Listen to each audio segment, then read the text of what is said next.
Dalam pembahasan kita 33 bukti kesetiaan Tuhan. Sama-sama bilang sama saya, kesetiaan Tuhan saya sungguh sangat terbukti. Lebih mantap lagi, sama-sama bilang sama saya, kesetiaan Tuhan saya sungguh sangat terbukti. Lebih mantap lagi, sama-sama bilang, kesetiaan Tuhan saya sungguh sangat terbukti. Berikan tepuk tangan yang meriah buat Tuhan, amin. Saudara-saudara yang mengikuti ibadah ini lo online, ketik di live chat saudara. Orang Manado bilang jangan cuma kau tengok bau ni aja, ya kan? Jangan cuma nonton aja, tapi do something, ya kan? Berbuat sesuatu. Ketik di live chat saudara, kesetiaan Tuhan saya sungguh sangat terbukti. Yes. Semua kita sama-sama bilang kesetiaan Tuhan saya sungguh sangat terbukti. Seperti sudah saya sampaikan, selama 33 minggu saya mau pastikan setiap saudara menyatakan, mendeklarasikan, memproklamasikan kesetiaan Tuhan saya sungguh sangat terbukti. Supaya itu tertanam betul dalam roh kita. Sehingga apapun yang terjadi tidak akan menggoyahkan kita.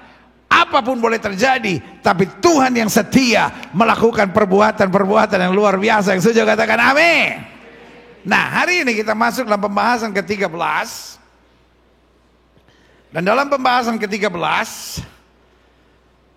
kita akan membahas bukti kesetiaan Tuhan, bahwa dia bukan hanya menyatakan bahwa dia mengasihi kita, dia bukan hanya menyatakan bahwa dia akan menyertai kita sampai kesudahan alam, tapi dia buktikan dalam segala sesuatu kita lebih daripada orang-orang yang menang. Sama-sama bilang sama saya dilahirkan untuk menjadi pemenang. Saya tidak bilang kau dilahirkan untuk tidak menghadapi tantangan. But you are born to be winners. Tanamkan dalam hidup saudara sebagai mentalitas kita. Saya tidak dilahirkan untuk menderita. Saya tidak dilahirkan untuk menjadi pengkhianat. Saya tidak dilahirkan untuk menjadi orang yang mengeluh dan bersungut-sungut. Karena saya dilahirkan untuk menjadi pemenang. Lumayan ada 9 yang bilang amin. Saya tidak dilahirkan untuk menderita. Saya tidak dilahirkan untuk dipermainkan oleh setan. Saya tidak dilahirkan untuk menjadi pengkhianat. Saya tidak dilahirkan untuk menjadi pecundang. Saya dilahirkan untuk menjadi pemenang dalam Kristus. Yeah. Saudara-saudara yang mengikuti secara ibadah online ini, ketik di live chat saudara, I'm born to be winners. Saya dilahirkan untuk menjadi pemenang. Ini yang kita mau belajar hari ini. Roma 8 ayat 35 sampai 39. Siapakah yang akan memisahkan kita dari kasih Kristus? Yang setuju sama saya katakan tidak ada. Siapakah yang memisahkan kita dari kasih Kristus? Siapakah yang akan memisahkan kita dari kasih Kristus? Tidak ada. Penindasan atau kesesakan atau penganiayaan atau kelaparan atau ketelanjangan atau bahaya atau pedang. Pelajaran yang kita tangkap, yang namanya penindasan, kesesakan, penganiayaan, kelaparan, ketelanjangan atau bahaya atau pedang bukan barang baru. Sama-sama bilang sama saya, bukan barang baru. Sama-sama bilang sama saya, bukan barang baru. Sama-sama bilang sama saya, bukan barang baru. Kenapa bukan barang baru? Dari zaman kitab Roma ini ditulis, sudah diangkat oleh Paulus bahwa itu yang akan terjadi. Dan kita kembali mau bilang sama setan, tidak bisa memisahkan kita dari kasih Kristus. Kita lihat selanjutnya. Seperti ada tertulis, oleh karena engkau kami dalam bahaya maut sepanjang hari. Kami telah dianggap sebagai domba-domba sembelihan. Tetapi dalam semuanya itu, semua apa? Semua penindasan, kesesakan, penganiayaan, kelaparan, ketelanjangan atau bahaya atau pedang, dalam semuanya itu, sama-sama kita baca 1, 2, 3. Kita lebih, semangat dong, sama-sama bilang sama saya, 1, 2, 3. Kita lebih daripada orang-orang yang menang oleh Dia yang telah mengasihi kita. Bukan oleh kemampuan kita, bukan oleh kehebatan kita, oleh Dia. Kepalkan tangan kanan saudara ke atas, sama-sama bilang, saya lebih daripada orang yang menang. Sama-sama bilang, saya lebih daripada orang yang menang. Haleluya. Klik. Ayat 38. Sebab aku yakin. Bilang sama sebelah saudara, lu nya yakin gak? Because this is the key. Plan of God is very clear. Rancangan Tuhan sangat jelas. Kamu akan lebih daripada orang-orang yang menang. Tetapi pertanyaan kita, yakin gak? Sebab aku yakin bahwa baik maut maupun hidup, baik malaikat-malaikat maupun pemerintah-pemerintah, baik yang ada sekarang maupun yang akan datang, atau kuasa-kuasa baik yang di atas maupun yang di bawah, ataupun suatu makhluk lain. Wow. Dikatakan apa? Tidak akan dapat memisahkan kita dari kasih Allah yang dalam Kristus Yesus Tuhan kita.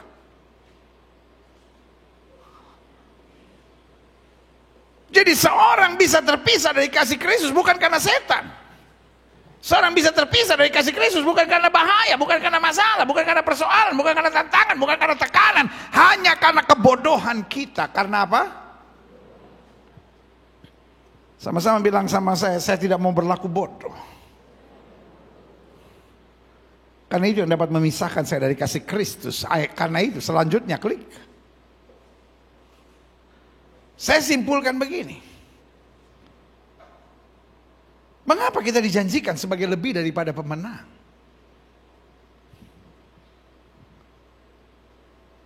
Karena istilah ini kita tidak pernah dijumpai dimanapun kecuali dalam Alkitab.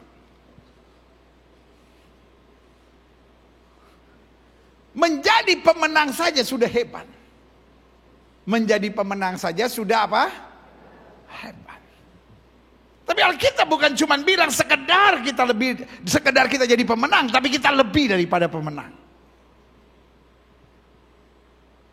Sebagian kita bertanya, ini kan gaya bahasa hiperbola, ngapain sih lebih daripada pemenang? Pemenang saja sudah hebat.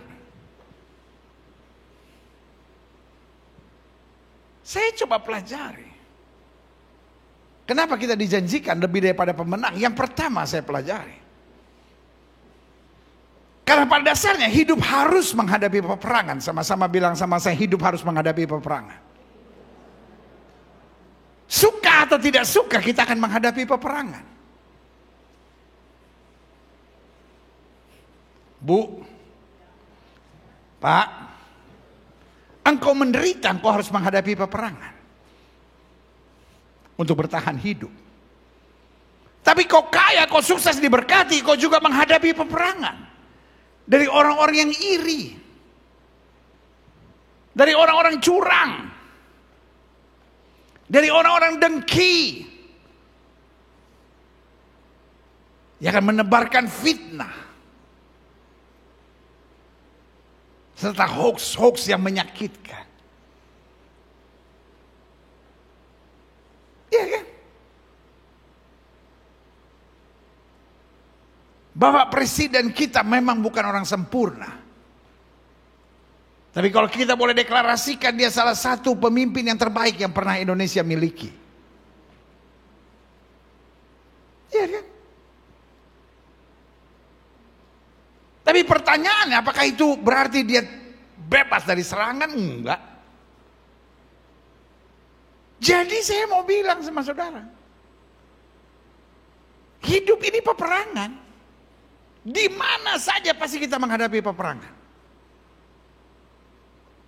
Bu, dulu kalau ibu punya anak ganteng, Bu, hidup tenang, Bu.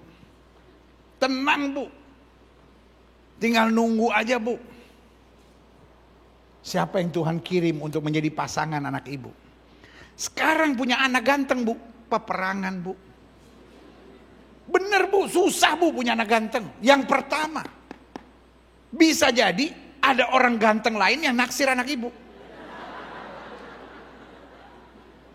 Dulu gak ada cerita begitu, Bu.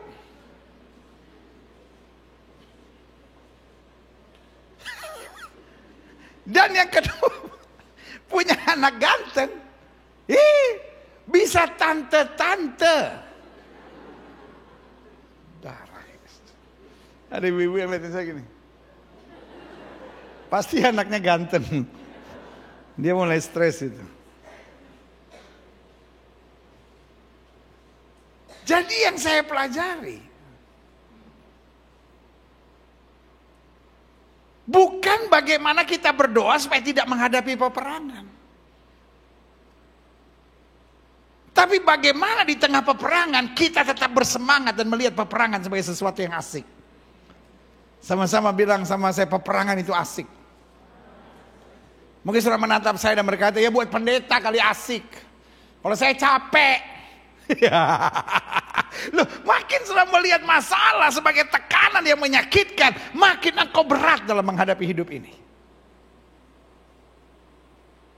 Tapi kalau kita tahu kepada kita sudah dijanjikan kita lebih daripada orang-orang yang menang, kita jalani saja setiap peperangan kita, dan kita lihat pembelaan Tuhan sempurna dan luar biasa. Yang setuju katakan amin.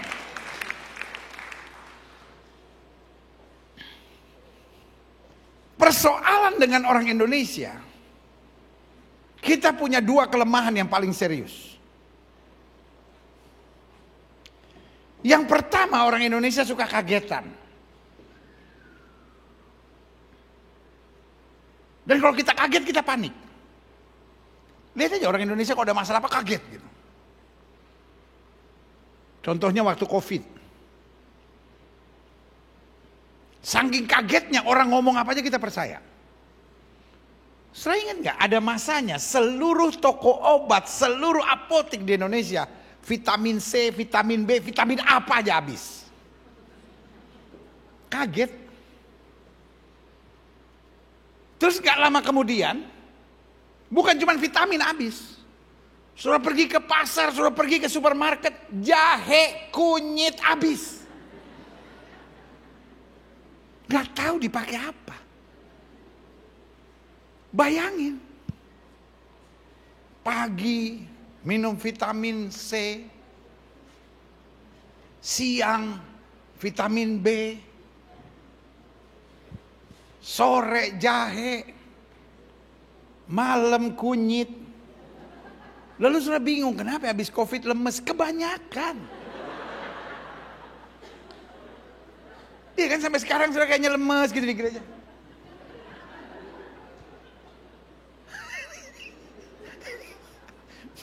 COVID-nya udah berlalu, efeknya masih muncul, saudara.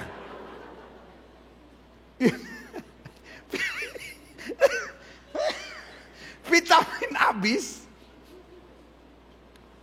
jahe, kunyit, temulawak. Saudara tahu nggak? Salah satu efek temulawak itu nafsu makan. Makanya habis COVID timbangan naik tuh.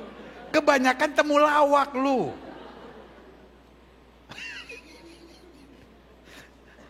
Terus bukan stop sampai di situ, sudah pikir stop sampai enggak.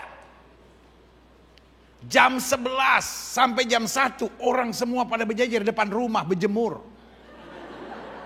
Dia pikir dia cucian basah ke apa? Otak sampai kering, kebanyakan kejemur, saudara. Itu. Karena salah satu kelemahan orang Indonesia gampang kaget.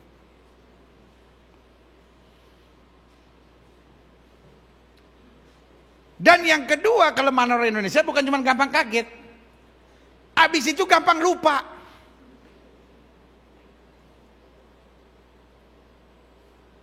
Udah. COVID udah mulai turun, dia lupa, dia kaget waktu itu. Sekarang gak pernah minum vitamin lagi, gak pernah olahraga lagi, gak pernah berjemur lagi. Nonton drakor. Ya. Saudara pernah lihat orang kaya baru gak? Enek melihatnya. Kaget kan? Gak biasa kaya, tiba-tiba kaya kan? Wah kaget. Semua orang gak dianggap sama dia, oh gue kaya ini.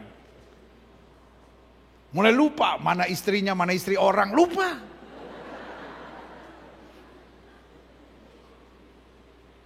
Anak-anak Tuhan Yesus gak pernah kaget.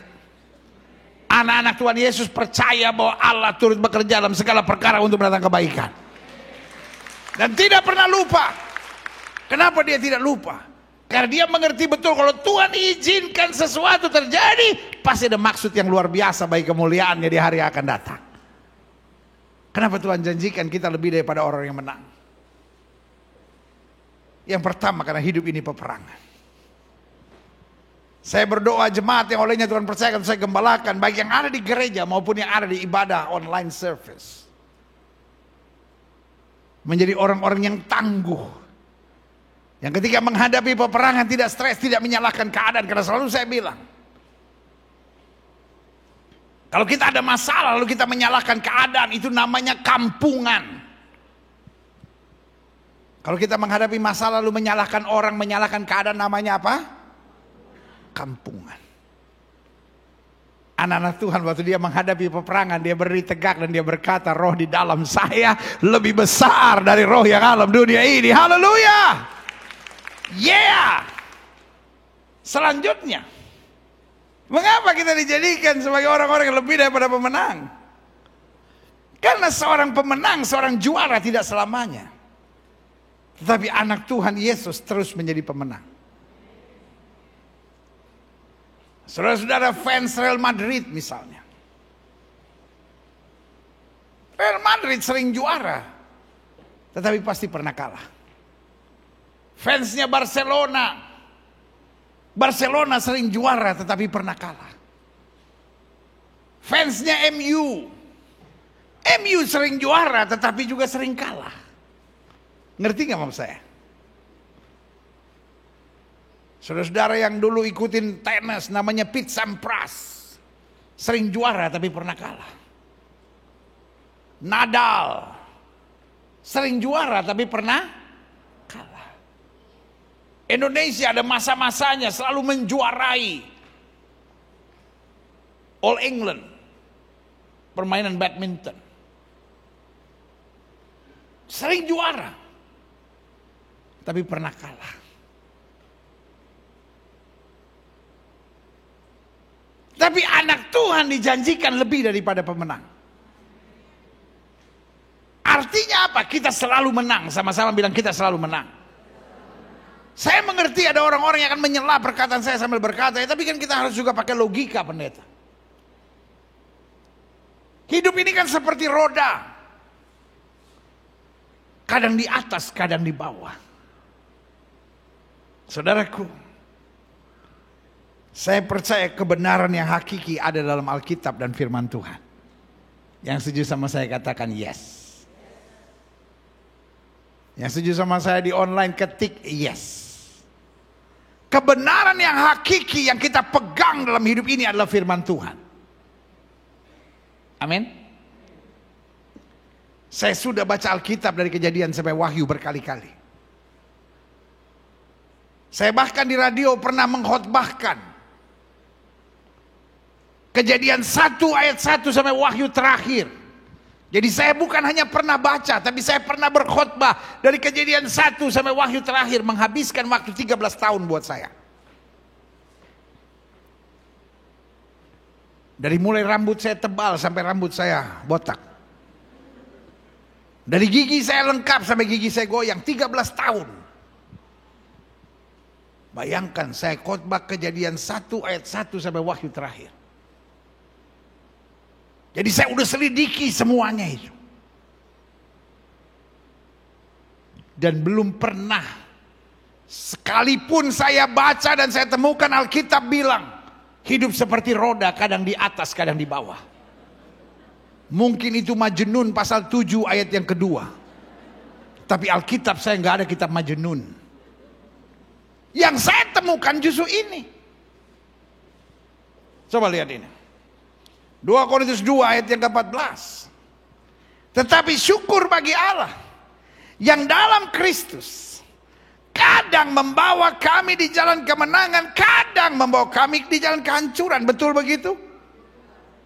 No. Tapi syukur bagi Allah yang dalam Kristus.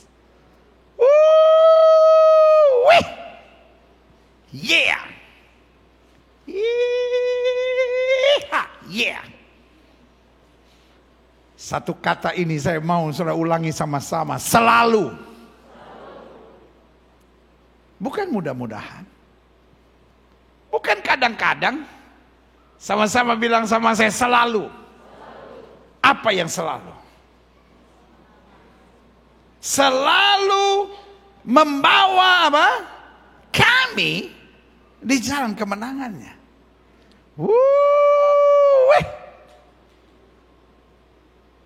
Kalau orang bilang ya Alkitab sih Alkitab, tapi kan kita harus punya logika. Oh, hidup gak bisa selalu menang, kadang di atas, kadang di bawah. Kalau lagi di atas, ingatlah satu saat kau akan di bawah. Kalau kau lagi di bawah, ingatlah satu saat kau akan di atas. Ini kalau hidup begini terus, lama-lama kepukul di otak loh. Lagi di bawah mikir kapan ke atas, pas di atas, kapan ke bawah, gila gak lama-lama?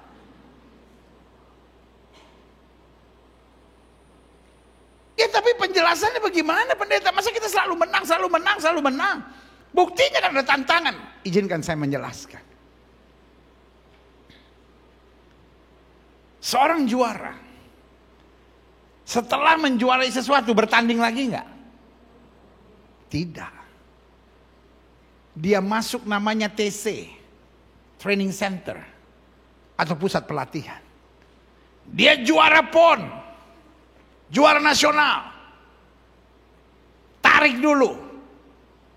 Dididik, kalau tadinya dia lari 1 jam, sekarang dia harus lari 2 jam. Loh, kok juara malah dilatihnya lebih keras? Karena dia dipersiapkan untuk pertandingan yang lebih besar lagi. Kalau tadinya dia bisa angkat 10 kilo, sekarang dia harus angkat 20 kilo. Kalau tadinya dia bisa berenang 1 jam, sekarang dia harus berenang 1,5 jam. Lu kan dia udah juara. Itu yang saya bilang. Dia ada sekarang namanya penggemblengan. Persiapan setelah juara nasional dipersiapkan untuk menjadi juara SEA Games. Dan kalau dia berhasil menjadi juara SEA Games, pertanyaan saya, langsung pertandingan lagi enggak? Enggak. Latihan lagi. Kalau udah bisa lari 2 jam, sekarang dia harus lari 2,5 jam. Kalau tadinya dia bisa berenang 1,5 jam, sekarang dia harus berenang 2 jam. Karena dia dipersiapkan untuk Asian Games. Dan setelah dia juara Asian Games, dia dilatih lagi, digembleng lebih keras lagi. Kalau dia bertingkah-bertingkah, dibentak sama pelatihnya. Jangan pikir lo udah juara Asian Games, lo udah segala-galanya, latihan. Keras penggemblengan itu. Karena dia dipersiapkan untuk menjadi juara Olimpiade. Nggak ada lagi di atas Olimpiade. Setelah dia juara Olimpiade, perlu nggak dia tidur-tiduran di rumah? Tidak. Dilatih, digembleng lagi, dipersiapkan untuk mempertahankan juaranya. Jadi kalau hari-hari ini engkau merasa aduh kok ada tantangan, itu bukan kekalahan sebuah pertandingan. Itu latihan penggemblengan persiapan untuk engkau menerima kemenangan yang lebih besar lagi dalam anugerah Tuhan yang luar biasa. Yang saja katakan amin. Jelas? Yang setuju sama saya bilang Alkitab tidak pernah salah. Kalau ada orang-orang yang sedang berdebat sama saudara dan bilang, saya nggak percaya Alkitab itu, yang saya percaya hidup seperti roda, nggak usah berdebat. Bilang sama dia, saya doain supaya turun lagi. Karena itu yang dia yakini.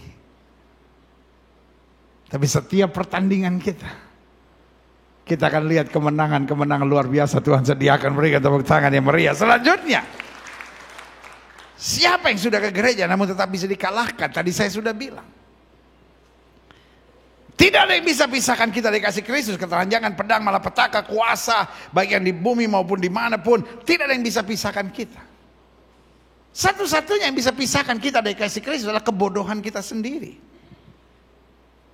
Nah, siapa yang sudah ke gereja, sudah beriman, sudah percaya Tuhan, namun tetap bisa dikalahkan? Yang pertama, mereka yang kecewa dan menyimpan kepahitan. As your pastor, saya mau ingatkan buat setiap saudara, kecewa dan kepahitan bukanlah keadaan. Tapi kecewa dan kepahitan adalah sampah busuk yang harus kita buang dalam hidup kita, karena itu merugikan. Saudara-saudara yang pernah kecewa sama siapapun, jangan kau berdebat dan bilang, tapi kan saya menjadi kecewa karena ada alasannya. Saya kan kepahitan gini karena ada alasannya. Tapi alasan tidak membenarkan keputusan yang kau buat dalam hidup saudara. I know there is a reason. Tapi kalau itu tidak membangun saudara, itu tidak menguatkan saudara, itu tidak menolong saudara, itu hanya menghancurkan saudara, ngapain kau pertahankan? Bukankah Alkitab bilang serahkan kekhawatiranmu kepadaku? Bukankah Yesus bilang, mari kamu yang letih lesu dan berbeban berat, aku akan beri kelegaan kepadamu? Sama-sama bilang sama saya, kecewa dan kepahitan adalah sampah busuk yang merusak. Kalau saya tahu itu sampah, apa yang harus saya buat? Buang! Waktu saya buang kekecewaan dan kepahitan, waktu saya menyerahkan kepada Tuhan dan mulai melepaskan pengampunan, di situ kita melihat kuasa Tuhan bekerja dahsyat dan luar biasa. Sebelum Yesus naik di atas kayu salib, dia dimaki, dia dihina, dia direndahkan.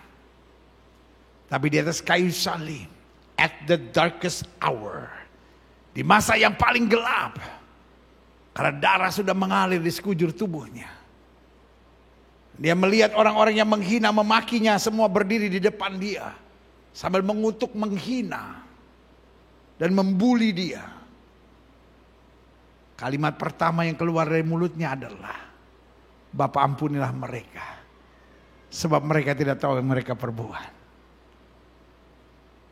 Waktu kecewa dan kepahitan, kita ganti dengan kasih dan pengampunan. Di situ kemenangan yang luar biasa Tuhan sediakan menanti kita. Yang setuju katakan amin. Yang kedua saya pelajari, siapa yang sudah ke gereja namun tetap bisa dikalahkan? Mereka yang sombong, ambisius dan berjiwa bos. Alkitab bilang orang yang meninggikan diri akan direndahkan. Alkitab berkata rancangan orang fasik akan dihancurkan. Apa itu ambisi? Ambisi adalah rancangan orang fasik. Orang fasik selalu menghalalkan segala cara. Anak-anak Tuhan selalu berkata, biar bukan kehendakku yang jadi, melainkan kehendak-Mu yang terjadi. Sombong, berjiwa bos, ambisius. Itu tiga trio yang tidak bisa dipisahkan. Orang-orang sombong pasti ambisius.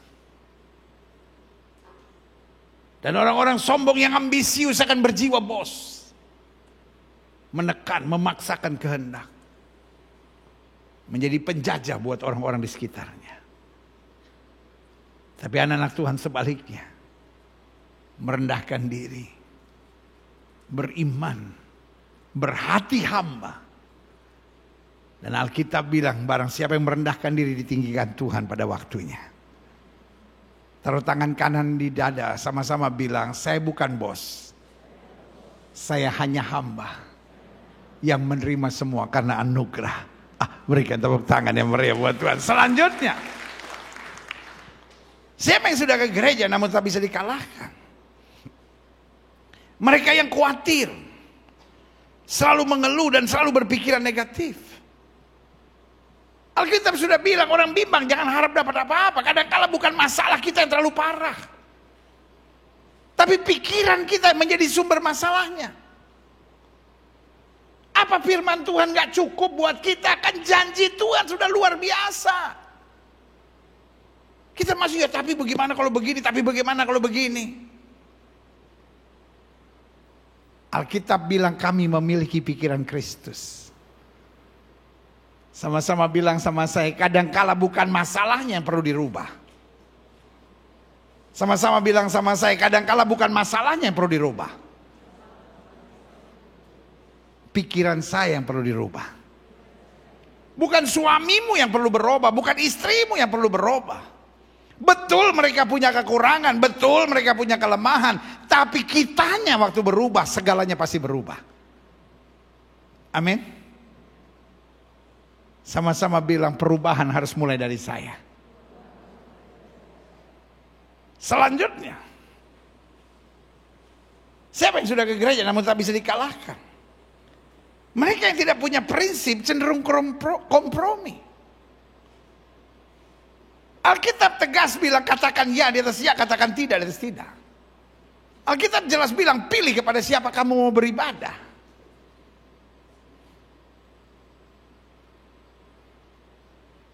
Sama-sama bilang sama saya, hidup Kristen harus punya prinsip. Selama kamu tidak miring ke kiri maupun miring ke kanan, kamu tidak akan turun tapi naik, tidak menjadi ekor tapi menjadi kepala. Apa artinya? Prinsip. Pak, Ibu, kita nggak bisa menyenangkan hati semua orang. Adik-adik muda jangan suka jadi orang yang nggak enakan.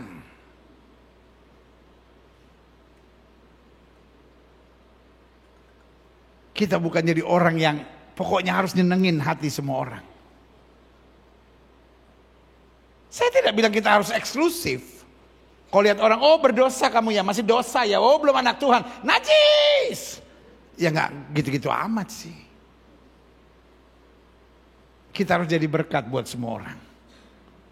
Tapi kita tetap harus punya prinsip dalam hidup ini. Apa yang benar, apa yang mulia, apa yang jadi berkat, apa yang menyenangkan hati Tuhan, itu yang menjadi utama dalam hidup kita. Sama-sama bilang sama saya, kompromi adalah tindakan bodoh dalam kehidupan. Anak-anak Tuhan berpegang pada prinsip. Orang-orang yang punya prinsip gak selamanya disukai orang. Orang-orang yang punya prinsip akan dijatuhkan orang, akan disakiti orang, akan dikhianati orang. Tapi orang-orang punya prinsip akan berjalan terus dan melihat kemuliaan Tuhan yang luar biasa. Sama-sama bilang, saya tidak boleh kompromi. Amin. Selanjutnya, siapa yang sudah ke gereja namun tak bisa dikalahkan? Mereka yang berjiwa curang dan cenderung hidup dalam dusta. Langkah-langkahnya penuh dengan manipulasi. Dan kalau kita mau jujur, orang-orang modern ini penuh dengan rekayasa, penuh dengan manipulasi, penuh dengan trik-trik untuk menghalalkan segala cara. Sama-sama bilang sama saya, anak Tuhan modalnya ketulusan. Saya mengerti waktu saya bilang ketulusan, ada banyak orang yang bilang, ya saya pendeta zaman sekarang susah pendeta. Kalau kita cuma mau tulus, lama-lama kita dimanfaatkan orang. Jawaban saya sederhana. Kalaupun kita dimanfaatkan orang, minimal hidup kita bermanfaat buat orang. Amin. Gak apa-apa kan kita dimanfaatkan orang. Yang penting kau tulus. Saya nggak bilang tulus itu bego-bego amat gitu ya, jangan. Tapi yang penting kita tulus. Kalau kita tulus lalu dimanfaatkan orang, urusannya bukan pada kita, urusan dia sama orang itu. Yang pasti saya belum pernah ketemu orang tulus hidupnya menderita. Orang tulus bisa dicurangi. Orang tulus bisa dijahati. Orang tulus bisa dikhianati. Tapi orang tulus tidak bisa dikalahkan. Tangan Tuhan memegang dia dan menuntunnya pada kemenangan dan kemuliaan. Jemaat yang olehnya Tuhan percayakan untuk saya gembalakan, baik yang di gereja maupun yang di ibadah online service ini, saya hanya mau ingatkan buat saudara, pastikan kita tetap hidup dalam ketulusan. Kalaupun kita dimanfaatkan orang, kita tahu Tuhan merubah kutuk menjadi berkat. Jangan sampai jemaat yang olehnya Tuhan percayakan saya gembalakan akhirnya memanfaatkan orang. Kalau kita dimanfaatkan orang, kita dibela Tuhan. Tapi kalau kita memanfaatkan orang, kita dimuntahkan oleh Tuhan. Selanjutnya, siapa yang sudah ke gereja namun tak bisa dikalahkan? Mereka yang kepala batu dan suka memaksakan kehendak. Pak, jangan kepala batu. Adik-adik muda, jangan kepala batu. Bu, jangan kepala batu. Khusus buat adik-adik muda. Di masa muda kalian, kalau cari pasangan teman hidup, cari baik-baik. Dia mau pinter kayak, dia masa depannya mau cemerlang kayak, dia mau ganteng kayak, dia mau cantik, tapi kalau kepala batu, mikir.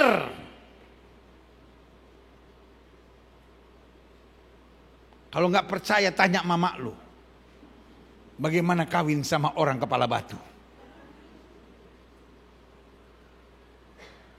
Puser serasa pindah ke kanan, saudara.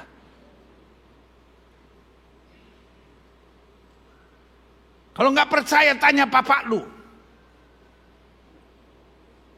bagaimana menghadapi istri yang kepala batu. Umur 48, mukanya kelihatan 72. Gak usah ketawa bu, sadar bu.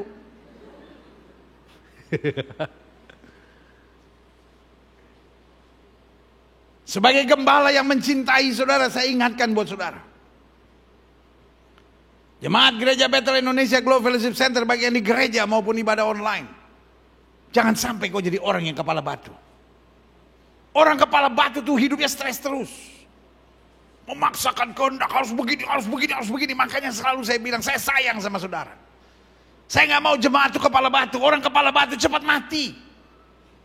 Sorry ya, saya ini pendeta yang kalau ngomong apa adanya. Bener. Orang kepala batu ada aja penyakitnya. Stroke lah, darah tinggi lah, kolesterol lah, karena stres terus gitu. Jadi kalau suami sudah kepala batu, peluk dia, bilang sayang, kamu nggak ingin aku cepat jadi janda kan?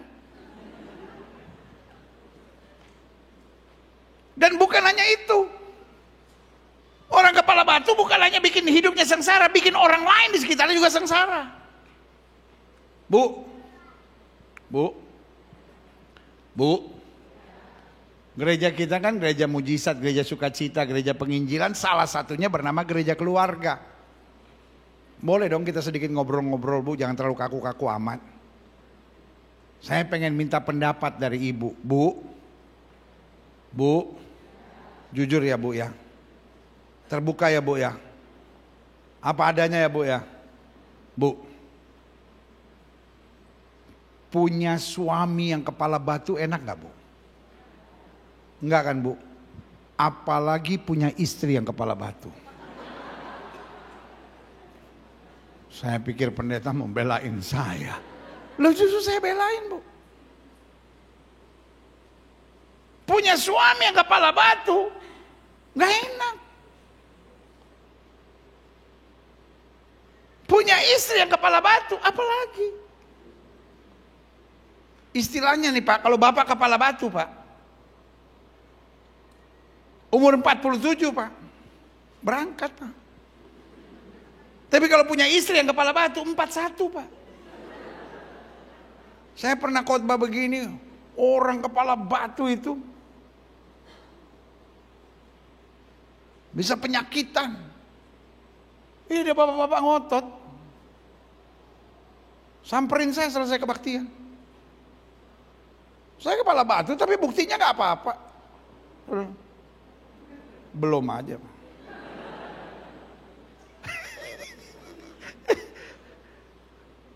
Pendeta kok ngutuk? Bukan ngutuk, suruh berubah. Saudara ini kalau dengar pendeta khotbah kok lihatnya negatifnya. Orang-orang kepala batu gak akan pernah bisa jadi berkat. Betul kita harus punya tekad yang kuat. Apa bedanya tekad yang kuat dengan kepala batu?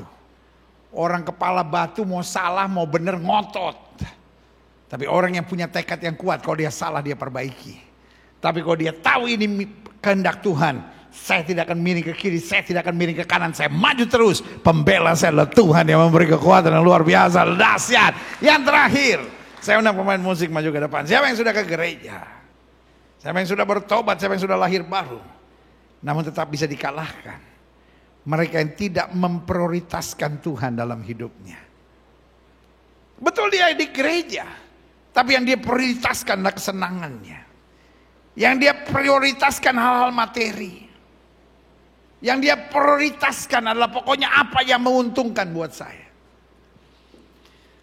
Walaupun dia kembalikan perpuluhan karena dia hitung-hitung Tuhan harus kembalikan 100 kali lipat.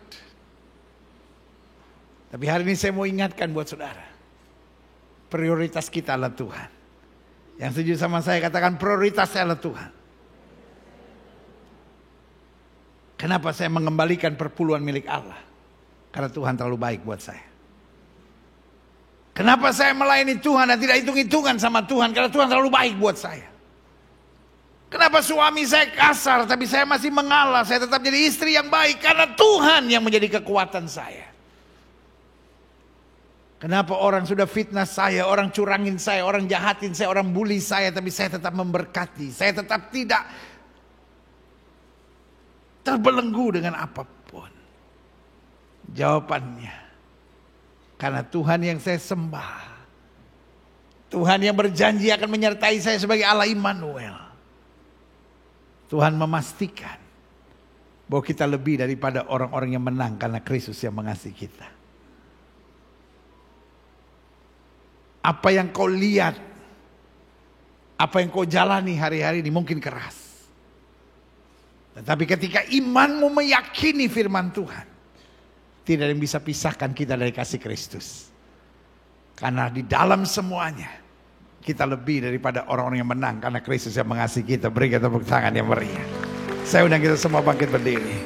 Karena salibmu ku hidup. Karena salibmu ku menang. Engkau yang berkuasa. Amin. Sanggup untuk melakukan mujizat-Mu. Karena salibmu ku hidup. Amin. Karena salibmu Ku menang. Engkau yang berkuasa. Engkau yang berkuasa. Sanggup untuk melakukan mujizat-Mu di hidupku. Musik main dengan sangat lembut. Setiap mata terpejam, setiap kepala tertunduk, setiap hati terangkat pada Tuhan. Kita sudah menerima firman dan kita sudah menerima perjamuan suci hari ini. Kita diingatkan kembali, jangan jadi orang yang kepala batu. Karena betul tidak ada yang bisa pisahkan kita dari kasih Kristus. Tidak ada kuasa, tidak ada kekuatan apapun yang bisa memisahkan kita dari kasih Kristus kecuali kebodohan kita. Jangan bodoh. Jangan jadi orang-orang yang kepala batu.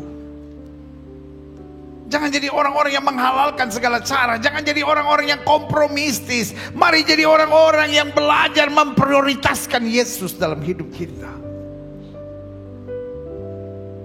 Ingat, kadang-kala bukan masalahmu terlalu parah, tapi pikiranmu itu tuh yang terlalu negatif. Bisa gak sih engkau ingat kebaikan Tuhan? Jangan terus komplain, jangan terus bersungut, jangan terus mengeluh. Jangan terus lihat kekurangan pasanganmu, jangan terus lihat kekurangan keadaan. Orang-orang yang menyalahkan keadaan hanyalah orang-orang kampungan yang gak punya iman. Jika itu doamu, taruh tangan kananmu di dada. Percayalah, you are born to be winners.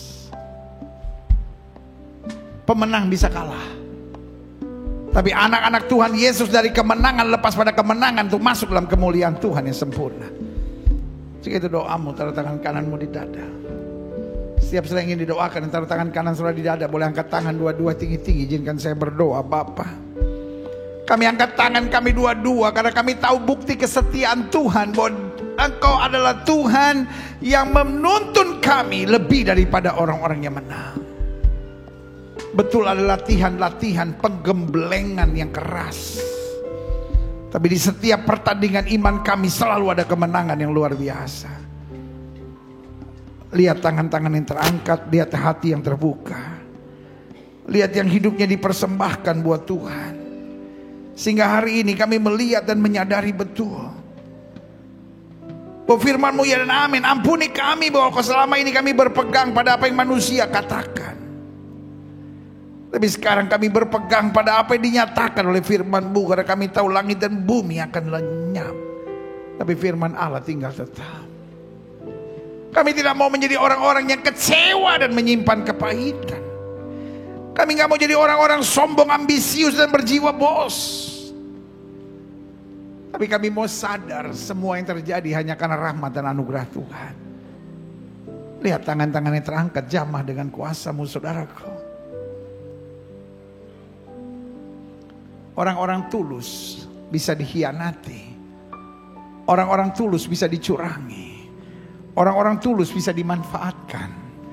Tapi orang-orang tulus tidak akan pernah bisa dikalahkan. Selalu ada rahmat Tuhan, selalu ada pembelaan Tuhan. Gak usah rekayasakan apapun, gak usah manipulasi apapun. Hidup tulus-tulus saja. Engkau akan kagum melihat pembelaan Tuhan. Terima kasih Bapak. Hamba juga doa buat yang sakit, karena hamba percaya kesembuhanlah hak mutlak kami sebagai orang percaya. Setiap saudara yang sakit, dengar firman Tuhan. Alkitab berkata tanda-tanda ini akan menyertai orang percaya, bahwa mereka akan tumpang tangan buat yang sakit, dan yang sakit akan disembuhkan. Jika kau sakit dan kau percaya kuasa kesembuhan Tuhan dengan iman, letakkan tangan kananmu di bagian tubuhmu yang sakit. Angkat tangan kirimu ke atas sebagai tanda kau bergantung, percaya, berharap sepenuhnya pada Tuhan. Kita doa. Bapa, janji-Mu ya dan amin, itu kami percaya. Firman-Mu berkata orang percaya akan tumpang tangan buat yang sakit, dan yang sakit akan disembuhkan. Dengan iman kami praktekkan firman Tuhan ini. Kami letakkan tangan kanan kami di bagian tubuh kami yang sakit. Kami tolak sakit penyakit, kami tolak kelemahan tubuh, kami tolak campur tangan kegelapan. Kami patahkan kuasa di dalam nama Yesus. Hai setan sakit penyakit, kau tidak punya kuasa atas tubuh orang percaya. Karena tubuh kami telah dibeli dengan harga mahal darah Yesus. Oleh darah yang tercurah, tubuh kami adalah bait Roh Kudus, bukan tempat penyakit. Kami perintahkan sekarang keluar dalam nama Yesus. Kuasa kesembuhan, berkat, mujizat mulai terjadi. Karena kami percaya Yesus kami tidak berubah dulu, kemarin, hari ini, dan sampai selama-lamanya. Dengan iman kami nyatakan, oleh bilur-bilur Kristus kami yang percaya sudah dijamah dan disembuhkan Tuhan dengan kuasa-Mu yang luar biasa. Haleluya. Inilah tepuk tangan sorak-sorai kemenangan kami. Tepuk tangan sukacita kami karena Yesus mengerjakan hal-hal yang jauh lebih daripada apa yang kami pikirkan dan doakan. Setiap saudara yang sudah doakan untuk kesembuhan, tanamkan dalam rohmu, aku sembuh oleh bilur Yesus. Jangan bimbang, karena Alkitab berkata sesuai dengan imanmu jadi padamu. Dan kayu salib Yesus berkata sudah selesai. Semua harga dosa, harga penyakit, harga penderitaan sudah diselesaikan Yesus dan kayu salib. Tinggal kita imani, kita tahu baginya tidak ada perkara yang mustahil. Silakan turunkan tangan, Tuhan berkati. Bapa, hamba mengasihi jemaat-Mu satu persatu. Apa yang Tuhan taruh di hati hamba sudah hamba sampaikan bagi umat-Mu. Hamba doa firman termaterai, apa saja yang mereka kerjakan dibuat Tuhan berhasil. Mereka gak turun tapi naik, mereka jadi ekor, mereka jadi kepala. Hari-hari yang penuh mujizat boleh menjadi bagian hidup mereka. Terima kasih Bapa. Keluarga mereka boleh diberkati dan hidup mereka boleh penuh dengan kemuliaan Tuhan. Bangsa negara kami Indonesia, selamatkan ya Allah, damai sejahtera atas Indonesia. Umat mayoritas di bangsa ini Tuhan tuntun, Tuhan sertai, Tuhan bawa pada damai sejahtera dan keselamatan. Bapak Presiden kami, Wakil Presiden, para menteri, pejabat di pusat dan di daerah, para gubernur, para wali kota, para bupati, polisi, tentara, Kapolri dan Panglima TNI, BNPT, BNPB, KPK, BPK, MA, Kejaksaan, Kehakiman, DPRD tingkat 1, DPRD tingkat 2, DPR RI, DPD, lembaga-lembaga tinggi negara, lembaga-lembaga tertinggi negara. Kami taruh dalam tangan Tuhan. Sehingga pemimpin-pemimpin di bangsa kami dijauhkan dari malapetaka, mara bahaya, dari segala niat orang jahat. Segala dukun, paranormal, penasihat spiritual, kuasa-kuasa kegelapan kami tolak, kami patahkan di dalam nama Yesus. Roh rakus, roh serakah, roh korupsi kami patahkan di dalam nama Yesus. Beri pemimpin-pemimpin kami hati yang takut akan Tuhan. Beri pemimpin-pemimpin kami hikmat dan kebijaksanaan, kemampuan ilahi untuk dapat memimpin dengan baik di bangsa ini. Karena kami percaya Indonesia ada di hatinya Tuhan. Kami percaya Indonesia diberkati. Ekonominya baik, keamanannya baik, politiknya baik, kesehatan masyarakatnya baik, kesejahteraannya baik, keamanannya baik, hasil bumi, hasil tambang, hasil laut, hasil hutan, semua baik. Karena Indonesia dijaga dengan kasih dan kuasa-Mu Tuhan. Doa-doa kami terus naik buat bangsa negara kami. Gereja-gereja di mana-mana tempat Tuhan pakai terus untuk menyatakan kemuliaan-Nya. Gerejamu di tempat ini, Gereja Bethel Indonesia Glow Fellowship Center, Tuhan pakai terus untuk menegakkan kerajaan Allah dalam kebenaran dan kasih. Dan akhirnya setiap kami yang sudah menerima firman hari ini, sehingga kami jadi berkat dan menyatakan kemuliaan Kristus. Terima kasih Bapa. Kami bangga punya Tuhan seperti Engkau. Tuntun kami terus dalam kasih dan kuasa-Mu. Di dalam nama Yesus kami berdoa. Sama-sama kita yang siap menjadi pelaku firman, sama-sama kita katakan amin. Beri tepuk tangan yang meriah buat Tuhan. Silakan duduk. Tuhan memberkati Bapak Ibu Saudara sekalian. Haleluya. Kitalah orang berbahagia itu, karena siapa itu orang berbahagia? Orang yang menerima firman dan mempraktekkannya dalam kehidupan sehari-hari.